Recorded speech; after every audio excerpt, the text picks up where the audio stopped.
Perú. Eric Luis Moreno Hernández, peruano, de 34 años de edad, conocido como El Monstruo, fue capturado en esta operación de la policía que vamos a ver y escuchar que se produjo anoche.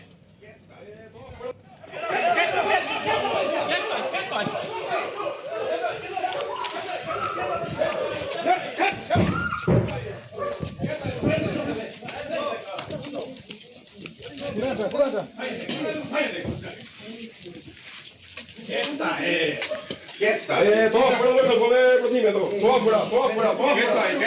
Todo afuera.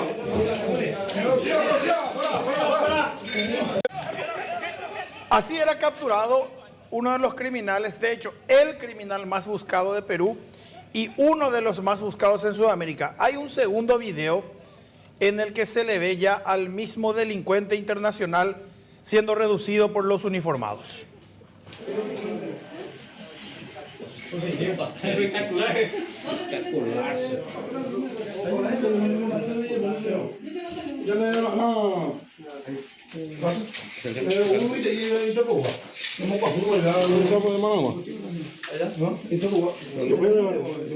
Así se dio la captura del monstruo, como vamos a llamarle a partir de ahora, Osvaldo, un delincuente internacional. Él mismo se califica como delincuente, de él ya habíamos hablado en este programa un par de veces, pero vamos a lo último, vamos a hacer un resumen de lo que pasó. Esta es la casa donde se produjo el allanamiento entre anoche y esta madrugada. Queda en el barrio Mitaí de la ciudad de San Lorenzo, a 20 kilómetros de Asunción, la capital de esta República del Paraguay. Nuestro mapa interactivo nos enseña la capital Asunción en rojo, las ciudades vecinas del departamento central. Nos posicionamos entre los municipios de San Lorenzo, Ñembú y Capiatá, donde señalamos el lugar de la captura de El Monstruo. Es en el barrio Mitaí.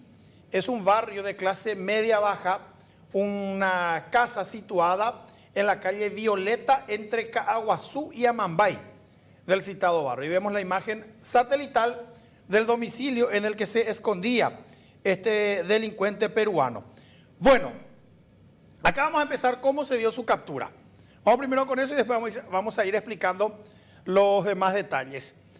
Policías del Departamento de Investigaciones de Amambay, que tienen su base central en la ciudad capital de ese departamento, Pedro Juan Caballero, en la frontera con el Brasil, recibieron una información que daba cuenta del paradero de El Monstruo. El comisario principal, Hugo Grance, el jefe de investigaciones de Amambay, de hecho, ayer se trasladó 465 kilómetros desde Pedro Juan Caballero hasta San Lorenzo para encabezar este allanamiento, ya que él y sus hombres recibieron la información.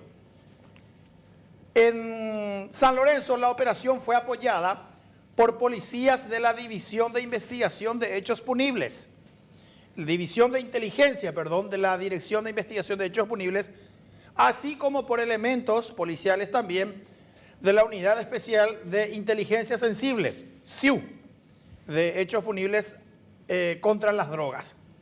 El fiscal que acompañó el procedimiento fue de Benjamín Marisevich. Y acá, Osvaldo, la policía recibió el informe de que el monstruo estaba escondido en esta casa desde hacía al menos 5 días y que estaba en condiciones prácticamente de extrema precariedad. De hecho, después se confirmaría que ni siquiera tenía un ropero, él mismo lo dijo, vivía en condiciones de extrema precariedad, tenían apenas una camita, y digo tenían porque él habitaba el lugar con una mujer paraguaya que era una especie de pareja casual, a la que conoció hace pocas semanas y con la que ya se mudó a este inquilinato. ¿Por qué actuó el fiscal Benjamín Marisevich, que es un fiscal penal ordinario de la zona de Capiatá y de San Lorenzo? Porque tenían que tener, para entrar rápido a la casa, tenían que tener un motivo formal, una causa fundada. Entonces actuaron como si fuera en prosecución a el robo de 2 vehículos que ocurrieron, los robos, en esa misma zona en las últimas semanas. O sea, para darle el ropaje legal usaron a un fiscal que formalizó el procedimiento que en teoría era en prosecución a 2 casos de robos de vehículos. Eso fue para justificar la orden de allanamiento que se emitió anoche. Entraron y encontraron al objetivo. El monstruo no estaba siquiera armado, estaba viendo la televisión, estaba vestido de manera regular, una remera, un short, estaba con una media y una zapatilla. No puso resistencia al verse superado. Entraron 10 policías de la primera línea, pero la propiedad ya estaba rodeada por otros 40. Estos son agentes de la División de Inteligencia quienes participaron del procedimiento. Ni bien fue reducido y esposado, lo primero que le preguntaron al monstruo fue su nombre. Y él contestó Eric. Dijo ser Eric Luis Moreno Hernández, peruano. ¿Usted es el monstruo?, le preguntaron. Sí, yo soy, respondió. A continuación, el criminal peruano preguntó quién lo delató, quién me entregó, quién cantó, quién habló, dijo. Y los policías, obviamente que no iban a delatar su fuente, le contestaron de manera capciosa. Le dijeron, vos sabés que hay una recompensa por tu cabeza, le dijeron. Sí, yo sé, dijo él. Y les voy a quintuplicar ese monto si me cuentan quién me entregó. Respondió Eric, el peruano, cuando estaba siendo esposado. Luego ya, resignado, ofreció a los policías $1 millón. Ah, pucha. Dijo, ahora mismo le voy a mandar traer $1 millón, pero en cambio él no tenía ni cama. Fue una especie de pataleo de ahogado que hizo el criminal internacional. En todo momento él quería saber quién le echó. En todo momento. En Perú efectivamente hay una recompensa de 500.000 soles, que sería algo así como unos $150.000 americanos. Esa recompensa es la que va a ser reclamada ahora por la persona que suministró su paradero y que es informante de la Policía Nacional del Paraguay. Tras ser detenido anoche, él fue traído a la base del Departamento de Investigaciones de Asunción. En un viaje de 20 kilómetros, amaneció en un calabozo. Hoy a la mañana, él ofreció una especie de conferencia de prensa cuando lo sacaron de su celda para llevarlo al Palacio de Justicia de Asunción. Entre otras cosas, él dijo que está supuestamente en Paraguay hace 2 años, reconoció que antes estuvo en Bolivia, dijo que se refugió en nuestro país por su seguridad, porque sus enemigos lo quieren matar, citó a 2 criminales peruanos y también dijo que en Perú muchos grupos delictivos usan su nombre para lucrar, dice. Asimismo, negó varios de los crímenes que le atribuyen, pero también dijo, yo no soy santo y yo quiero responder por las cosas que hice y no quiero que me culpen por otras que no hice. Se preocupó por dejar en claro que él no tuvo nada que ver en la muerte de un policía brasileño, ocurrida en abril de este año en un enfrentamiento cuando supuestamente él había sido detectado en ese país. Él dijo, yo nunca estuve en Brasil. Y se esmeró en ratificar que él no tenía nada que ver, como dando a entender ya que bajo ningún motivo querría que lo enviaran a territorio brasileño para responder por ese caso de homicidio, porque conoce de la rigurosidad del sistema penitenciario brasileño. Prácticamente entregado, prácticamente quebrado, el monstruo habló hoy con los periodistas, se dirigió a todos ellos en un tono muy respetuoso. Se dirigía a ellos como, por ejemplo, señora reportera, si a ustedes son personas inteligentes, decía. Le preguntaron si él quisiera someterse a la extradición abreviada y dijo que no, pero que él sabe que va a ir extraditado porque yo soy un delincuente y el Estado puede más, respondió cuando se le consultó sobre eso. Efectivamente, hace instantes terminaron las 2 audiencias identificatorias de las que participó el criminal internacional, el monstruo. Y acá vamos a pasar a explicar la parte legal de esto. Aunque entraron a allanar la casa, en teoría en prosecución a casos de robos de vehículos, el monstruo ya tenía luego en Paraguay 2 órdenes de captura. Y aquí vamos a explicar brevemente la cronología de su estadía en Paraguay. Atención. Bueno, el 21 de marzo de este año se inicia la historia de El Monstruo en Paraguay, cuando el juez penal de garantías, Francisco Acevedo, emite una orden de captura con fines de extradición contra Eric Luis Moreno Hernández,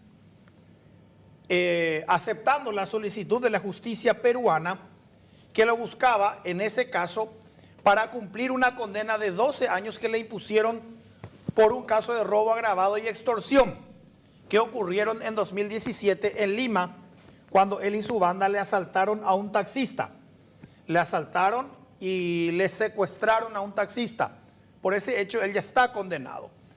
El 21 de marzo, entonces, un juez paraguayo emite la orden de captura internacional, la orden de captura con fines de extradición, ya que para ese momento ya estaba activa la notificación roja de Interpol, que estamos viendo en este momento, que es la que se utilizó para homologar el pedido de la justicia peruana.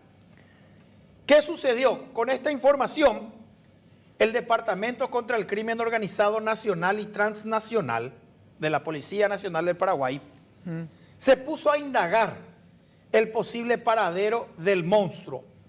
¿Por qué se sabía que él estaba en Paraguay? Porque se descubrió que había sido en los últimos tiempos el monstruo enviaba dinero desde Perú a Paraguay a una mujer paraguaya.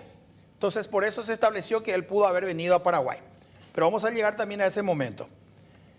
El 26 de marzo, ¿qué es lo siguiente que ocurrió? El 21 se emitió la orden de captura y el 26 de marzo, efectivamente, el Departamento contra el Crimen Organizado de la Policía de Paraguay localizó el escondite del monstruo en nuestro país. Era en la ciudad de Luque, donde él estaba viviendo con su esposa peruana e incluso uno de sus hijos. Pero acá empieza la serie de irregularidades. ¿Qué pasó cuando eso? Y esto lo reconoció hoy el jefe de crimen organizado de Paraguay, comisario principal Luis López. El monstruo ya estaba en teoría localizado, ya se conocía su probable paradero. Y los policías paraguayos pidieron a los policías peruanos, agentes de la Policía Nacional del Perú, les pidieron documentación complementaria. Les dijeron algo así como, pueden enviarnos tal y cual documento porque le tenemos probablemente localizado a este objetivo. Extrañamente, los policías peruanos demoraron 12 horas en contestar. Y para cuando finalmente la policía de Paraguay se dispuso a actuar, entraron a la casa y ya no encontraron a nadie. Sí recuperaron estos videos que enseñan al criminal internacional cuando salía presuroso de la casa, tomó un vehículo de la plataforma Volt y escapó del lugar con una maleta. Esto ocurrió en horas de la tarde, justo cuando los policías paraguayos estaban apurando a los policías peruanos para que les enviaran los documentos. ¿Qué es lo que se infiere entonces? Que desde la propia policía de Perú le avisaron a Eric que la policía de Paraguay lo estaba por encontrar. Entonces él inesperada e intempestivamente salió del lugar y huyó de su aguantadero de Luque. ¿Desde Perú le protegían? Desde Perú le protegían probablemente, y de hecho vamos a llegar a eso. Escapó de Luque, probablemente con la llamada que recibió desde Perú. ¿Y qué fue lo que inmediatamente después sucedió, Osvaldo? La siguiente información sobre Eric data del 8 de abril, cuando, acá está, el 8 de abril. Este es el allanamiento que se hizo en aquella casa donde estaba escondido Eric hasta marzo de ese año. Pero el 8 de abril, su siguiente huella en Paraguay, se produjo cuando la jueza penal de garantías, Clara Ruiz Díaz Parris, también emitió una segunda orden de captura con fines de extradición en Paraguay, contra el monstruo. El primer caso era del 21 de marzo por un asalto en el que ya está condenado a 12 años. Y esta segunda orden de captura emitida el 8 de abril por la otra jueza es por un caso de secuestro express de una empresaria que ocurrió en el año 2024 en Lima y por quien pidieron un rescate de 2 millones de soles, el equivalente a unos $600.000 americanos. Esa mujer, sin embargo, fue rescatada por la policía peruana. Pero por ese caso, el monstruo fue identificado, se emitió una orden de captura internacional. Como se sabía que probablemente estaba en Paraguay, Perú pidió a la justicia de nuestro país que ordenara su detención por este caso y la jueza Clara Ruiz Díaz el 8 de abril también emitió una segunda orden de captura en Paraguay contra el monstruo. Una semana después de que se emitiera esa orden de captura en Paraguay, el 16 de abril hubo novedades del monstruo, pero en Brasil. ¿Qué pasó el 16 de abril de este año? Un grupo de choque de la Policía Militar de Brasil intervino un complejo de edificios, de departamentos, en una zona del estado de São Paulo, ante la información de que el monstruo, que en teoría escapó de Paraguay, se instaló en un edificio en São Paulo y que estaba en el lugar comandando su grupo con otros peruanos y brasileños que actuaban como cómplices. Cuando la policía brasileña llegó al lugar, el grupo de El Monstruo reaccionó, se desató un enfrentamiento en el que murieron 2 cómplices del monstruo peruanos y un policía militar de Brasil. Este es el caso por el que el monstruo no quiere ir a Brasil. Él dice, yo no estuve en Brasil, yo no fui.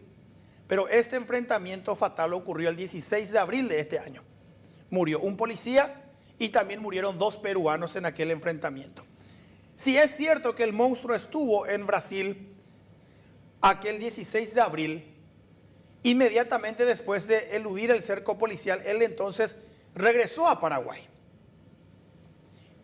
Y sus huellas fueron detectadas de vuelta en nuestro país. Durante toda esa semana estuvieron en nuestro país 2 agentes de inteligencia de la Policía Nacional del Perú. Se trata de los agentes Jorge Luis Castro Olaya, uno de ellos, y de Gianfranco Soto Pardo, el otro.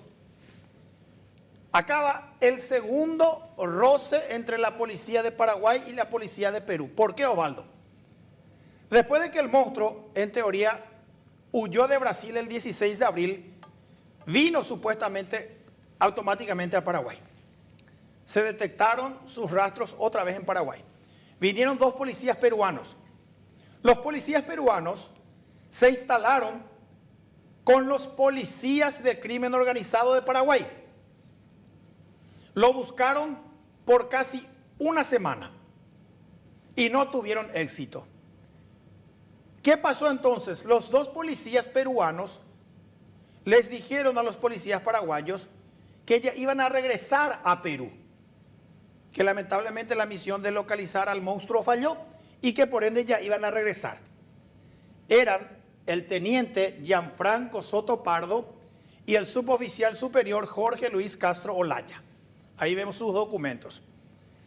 Pero estos agentes de inteligencia les mintieron a los policías de crimen organizado de Paraguay que les estaban ayudando. ¿Por qué? Porque los peruanos le dijeron, ya vamos a volver a Lima. Pero ¿qué pasó, Osvaldo? Se despidieron el 20 de abril. En teoría, los peruanos ya volvieron a su país. Pero ¿qué sucedió el 21 de abril?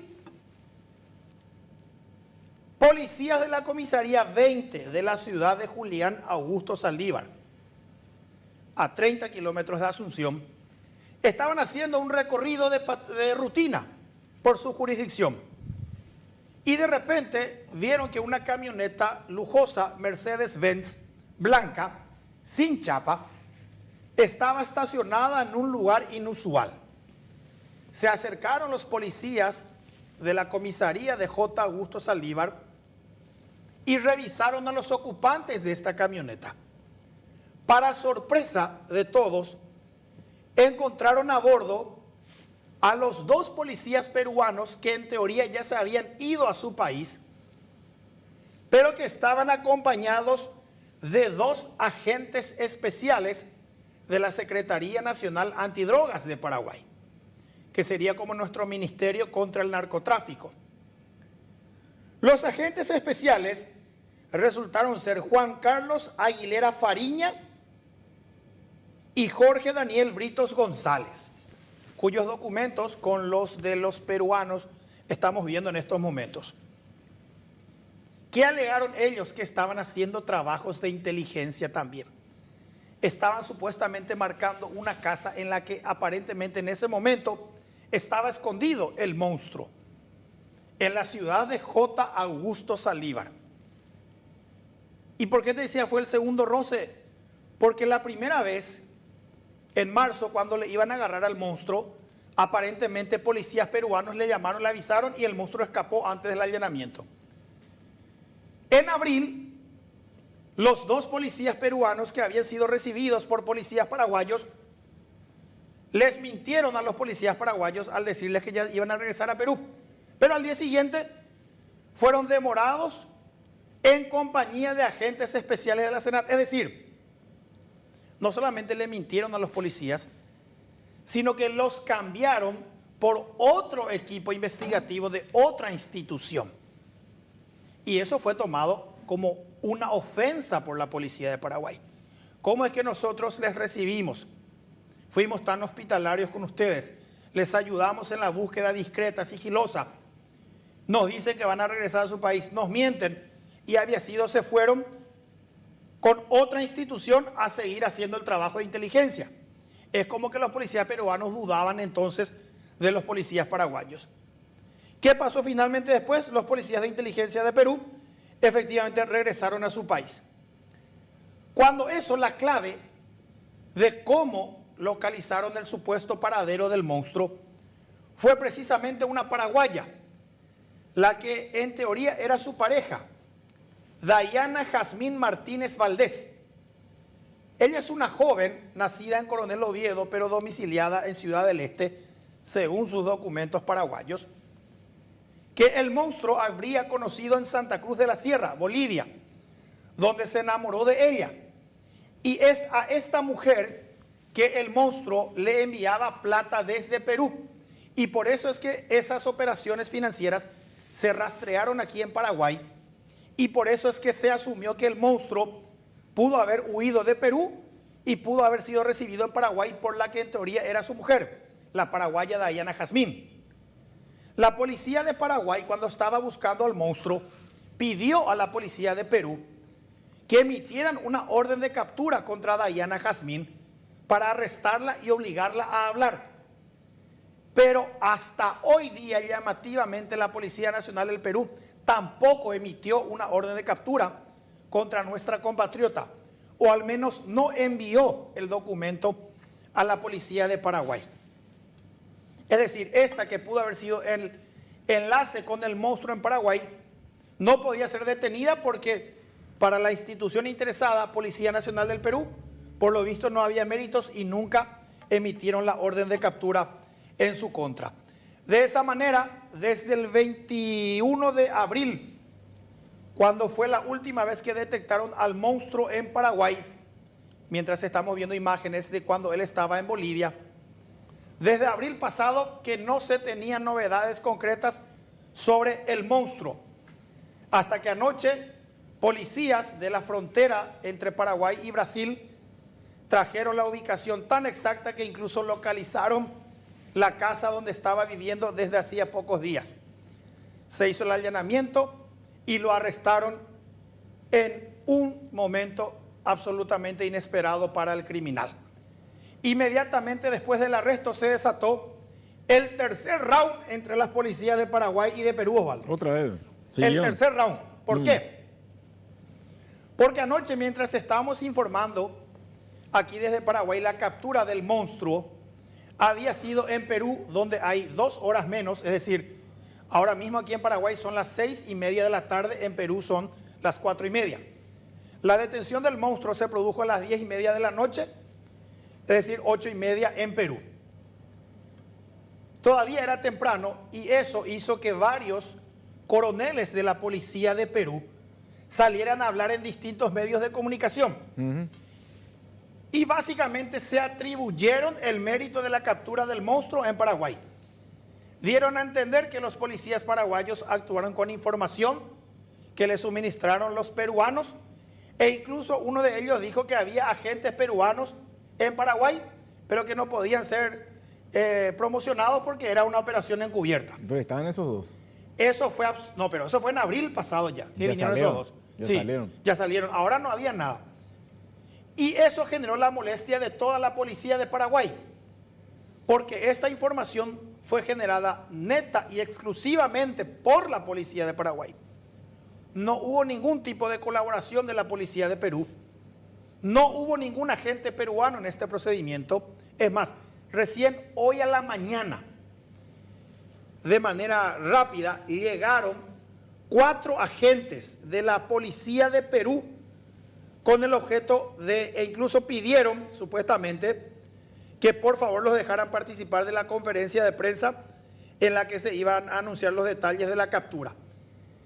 ¿Qué hizo la policía de Paraguay? Les concedieron a los de Perú la posibilidad de hacerse una foto con el detenido, pero más nada, porque generó mucha molestia el hecho de que los peruanos se atribuyeran en su país el mérito cuando en realidad no colaboraron con absolutamente nada.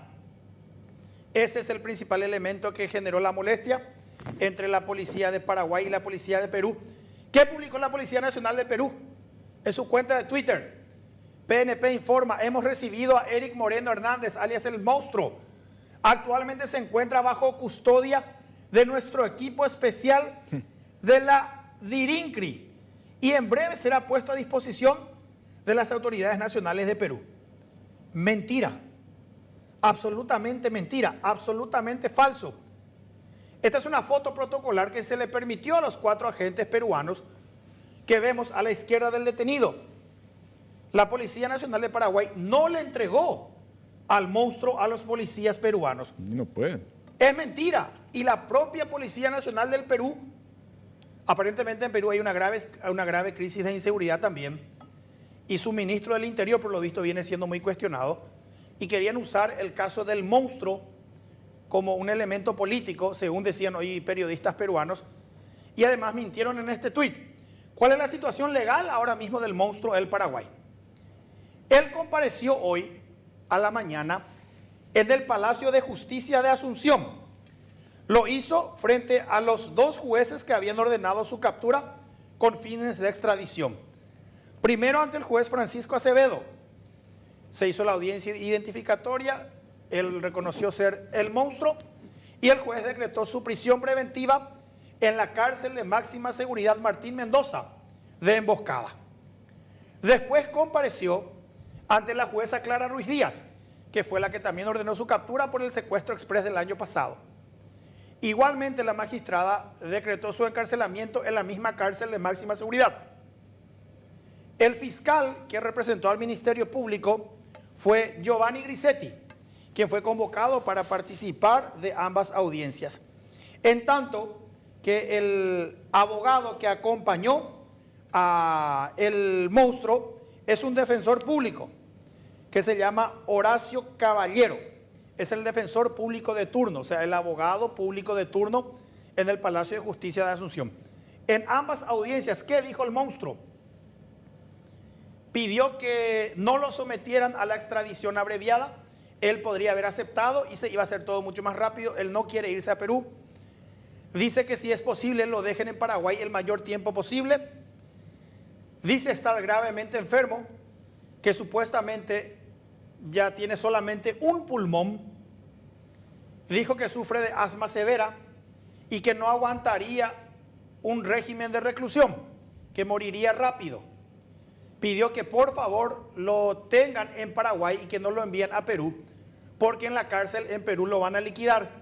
Dijo él que los criminales peruanos y los policías de ese país que trabajaban con él van a querer deshacerse de él. Es lo que dijo en las 2 audiencias de las que participó y tras las cuales se decretó su encarcelamiento en el penal de máxima seguridad de Emboscada, que queda a 55 kilómetros aquí de Asunción, la capital de la República del Paraguay. Entonces, de momento, él va a quedar preso hasta tanto se vaya tramitando su extradición a Perú por las 2 causas que ya estaban abiertas en nuestro país. Sin embargo, también hay una posibilidad de que la Fiscalía le procese en Paraguay por uso de documentos no auténticos, ya que él fue sorprendido en posesión de un pasaporte y de una cédula falsos, según lo confirmaba el comisario Luis Pisani, de la Dirección de Investigación de Delitos Económicos y Financieros. Ese es el pasaporte falso que él tenía y que lo identifica supuestamente como Pierre Jesús Neciosup Rodríguez, nacido supuestamente el 29 de mayo de 1993. Este pasaporte que tiene su foto es falso. Ahí se ve el pasaporte sometido a la luz ultravioleta, que los pasaportes originales en teoría tienen que tener estos hilos de seguridad, algún distintivo. Nada. Es una burda copia de una hoja de pasaporte. ¿Con esto se manejó en Paraguay? Con esto él estaba moviéndose en Paraguay, de hecho casi no salía. Y acá está el pasaporte original y encima superpuesto el pasaporte falso. Ahí fíjate en la foto, se nota el relieve que era el pasaporte de una mujer. ¿Te das cuenta, Valdo, ya? Sí. O sea, primero la foto de la mujer y encima la foto falsa del monstruo que utilizaba este documento. Así también tenía una cédula peruana que lo identifica con el mismo nombre, como Pierre Jesús Neciosup Rodríguez. Pero también la policía de Paraguay ya confirmó que esa cédula peruana que tenía es falsa. Por ende, cabe la posibilidad de que en Paraguay le abran un proceso también por uso de documentos no auténticos. Sin embargo, como la tendencia es que lo envíen lo antes posible, probablemente le van a perdonar por ese hecho punible. O si le abren un proceso formalmente, seguramente después le van a dar un criterio de oportunidad, que va a ser una salida procesal para que el famoso criminal internacional, buscado en Perú por secuestros, extorsiones, asesinatos y narcotráfico, finalmente vaya a rendir cuentas ante las autoridades de su país. Esta es la cédula peruana falsa que él portaba, que tiene también su foto, pero que claramente se nota que es irregular debido a que los cortes de la foto de su rostro aparecen con muchos defectos. Por eso automáticamente la policía asumió que se trata de un documento de identidad fraudulento. El criterio de oportunidad tiene que ser la figura que utilicen ya para todos los casos, pero eso seguramente va a depender de las autoridades de Perú que se comuniquen en forma con Paraguay, que pidan a las autoridades paraguayas. Tienen que desistir del juicio de extradición. El mismo caso del ciudadano mexicano que fue expulsado hace poco. Él está con todas las condiciones de ser expulsado porque estaba en forma ilegal en el Paraguay, me estoy refiriendo al monstruo. Entonces lo que tienen que hacer las autoridades de Perú es pedir desistir de la extradición, del juicio de extradición, conversar con sus pares paraguayos vía cooperación, que el fiscal Giovanni Grisetti solicite el criterio de oportunidad para que lo expulsen directamente de Paraguay. Una carga más es una persona así para nosotros. Sí, claro. Porque es el Estado el que va a pagar su alimentación a partir de ahora. Y lo que decía el tema del tuit de la policía de Perú es cierto, o sea, no es cierto, quiero decir, no pueden entregar las autoridades paraguayas a las peruanas así nomás. Hay todo un requisito para el efecto y acá hay una orden o 2 órdenes judiciales que se cumplieron y que ahora ya derivaron en la prisión de esta persona.